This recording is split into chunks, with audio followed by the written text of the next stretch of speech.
when we are designing a liquid hydrogen tank, or preferably pipeline also, lot of studies need to be done. It is not enough just to do an ASME code or as per ESA code and all that. That is okay. That is a good basic startup point. But then after we make a prototype testing is compulsory. You can't avoid it. We have to do a thermography with infrared thermography of the outer vessel or the outer pipe and all that, along with leakage test under pressure at different level of what is the insulation difference and whether the insulation we are providing is enough or not. Because another problem of hydrogen is it evaporates very fast because the slow boiling point, it evaporates very fast. And once that evaporates, the pressure buildup happens. Then what you do? Like in LNG or in anything, if a tank, cryogenic tank or system builds up pressure, you have to vent it. There is no other option, otherwise it will blow up. But you don't want to vent hydrogen. See, even when you want to vent, you open the valve quickly, and then that is again a problem area, right? So, and doing a correct installation of the hydrogen system is very, very critical. I'll share a personal example. Like the first liquid hydrogen vessel we gave in 2008, ISRO, it was about 7,000 liters liquid hydrogen to helium heat exchanger. Now, when it commissioned, even ISRO guys were scared. They said, no, you come and stay with us. So, it is because they are not sure that if there is a leakage in hydrogen at that pressure it leaks or catches a fire, how to contain it. So, insulating vessel and testing it with nitrogen preferably or with helium. Helium is too expensive. Nitrogen before putting into hydrogen service becomes a critical mandatory requirement for all hydrogen systems.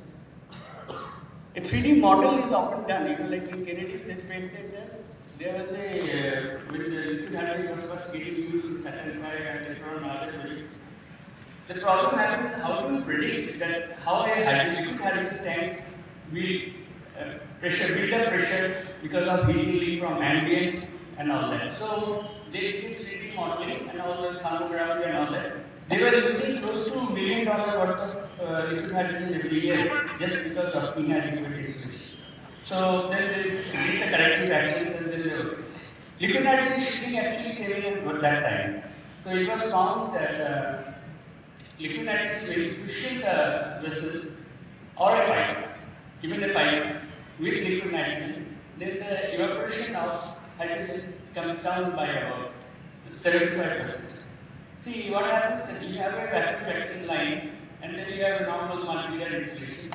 But then the pipe inside is exposed to minus 250 degree temperature, maybe minus 280 degree temperature.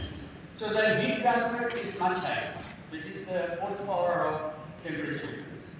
You put a liquid nitrogen sheet around, then things change. Because then the bulk of the ambient heat is taken by the liquid nitrogen, which boils and can be vented safely. And inside the hydrogen is exposed to only 60 degree or 70 degree temperature difference.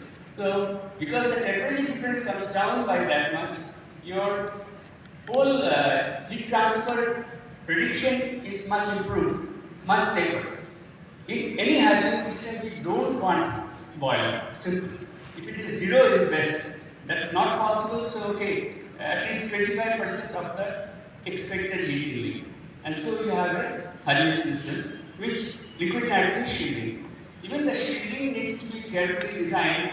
The earlier days, what they used to do is to just put a copper plate around the tank up the multi-layer and just cool it with nitrogen.